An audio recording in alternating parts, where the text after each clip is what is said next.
Right, the headline match of this big weekend is Manchester United versus Liverpool. It is live on Super Sunday. Remember, United only need 2 more points to secure a top 5 finish, which would be enough for Champions League football next season. Let's go live to Carrington now and speak once again to our reporter, Daniel Khan.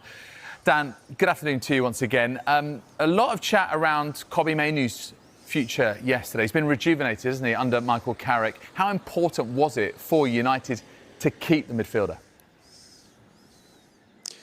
Yeah, afternoon, David. First of all, I think it says a lot for Manchester United to keep one of their star assets, right? Someone in Kobbie Mainoo who's come through the academy who, look, he will admit he had a really challenging first half of the season. I think everyone here at Carrington would also admit to that as well under Ruben Amorim, the predecessor to Michael Carrick. But since Carrick has come in, he has started all but one Premier League game since January 17th when he started that first game under Carrick at Manchester City when they won that game. And he's been ever present since. And I think Carrick has been really impressed, especially in the last 2 games. He feels like he's gone up a level, especially in terms of his defensive abilities. But to get Kobbie Mainoo tied down to a new 5-year contract, keeping him here till 2031 is great for Kobbie Mainoo, a great turnaround this season, but also a pathway to those coming through Carrington as well to give them hope, seeing one of their own come through to the first team as well. But I asked Carrick just what he found in January when he returned to the club, what kind of Kobbie Mainoo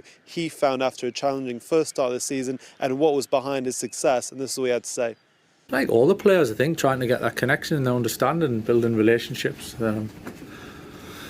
Certainly understanding what it had looked like for Kobbie over the last 2-3 years and the ups and the downs and the big highs and some challenging times. And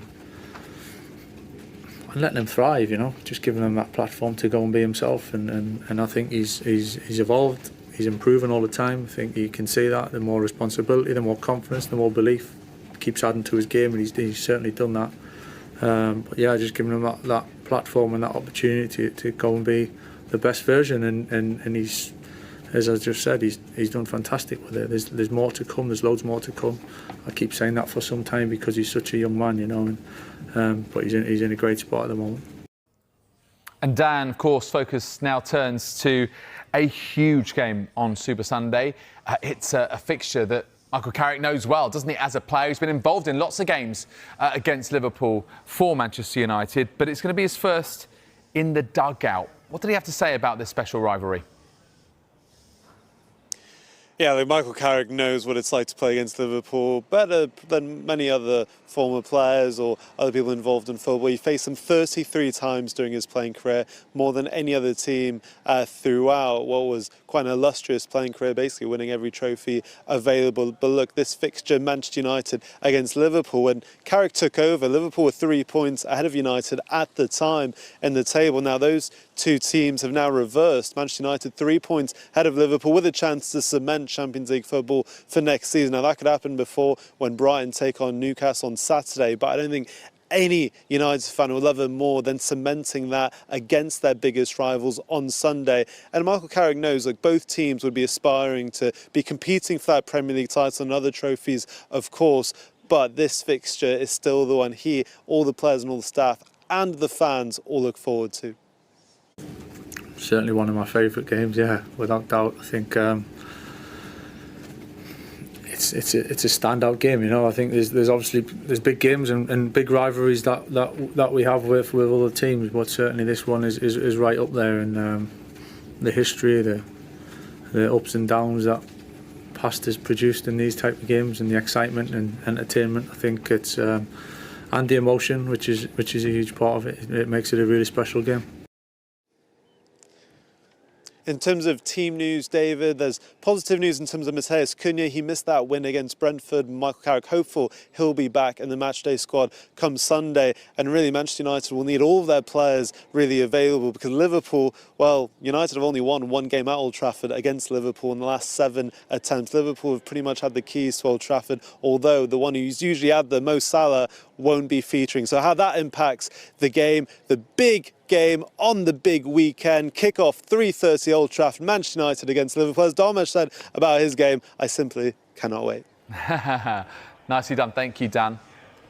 Yeah, so it is the age-old battle between these 2 bitter rivals. Arne Slot has confirmed that Mo Salah will not be available on Sunday due to injury. Slot believes he will return before the end of the season, but he'll miss his final chance to play at Old Trafford as a Liverpool player. As we know from Mo, he's always working incredibly hard during the season when he's fit, but definitely also when he's injured, to be back as soon as possible. And that's what he's trying now as well. And usually he's earlier fit than other players after a minor injury, because he has a minor injury. So we expect him indeed to be back in the final part of the season, but not tomorrow, for Sunday. In some ways, though, is there some relief that he'll be able to get that kind of big send-off, be available? Yeah, no, not in some ways. In all ways, it's a big relief that that his injury is minor, so that he's able to play for us, that he's able to play at the World Cup, and if there's any time a player that deserves to get a big send-off, it's definitely Mo. Well, Salah was on target the last time that Liverpool played at Old Trafford. It was a 3-0 win for Slot's side back in September 2024. The Liverpool head coach admits the United have improved since then, and he knows how big this game is for supporters of both clubs. Every game you play has influence on your league position. So that's not only when you play Man United, it's in every week and every game. But we are aware of the fact that it's a very big game. Not only because we play Man United, but definitely also to qualify for Champions League and to get the highest possible position in the league table, which of course is something we want. We wanted to of course to win the league. That's not possible. And then you have to try to end up as high as possible, and that's what we are trying week in, week out, and that's what we're going to try Sunday again as well. Thank you. No, I think last season when we played them and they were not in the same league position as they are now, league position, that's the way you say it? Yeah. Then I also said that their players are much better than the league position shows. And another time, another transfer window, adding a lot of players, and that has resulted, I would almost say finally, in that we now see how good their players are. And in terms of looking at the league table, we always knew that they were really good, but now they are also showing it in the league table. It might be a bit of an advantage that they only play once a week, but as I said, when we played them every single time, I saw before we played them in the lead up to the game, analyzing them, how good they are.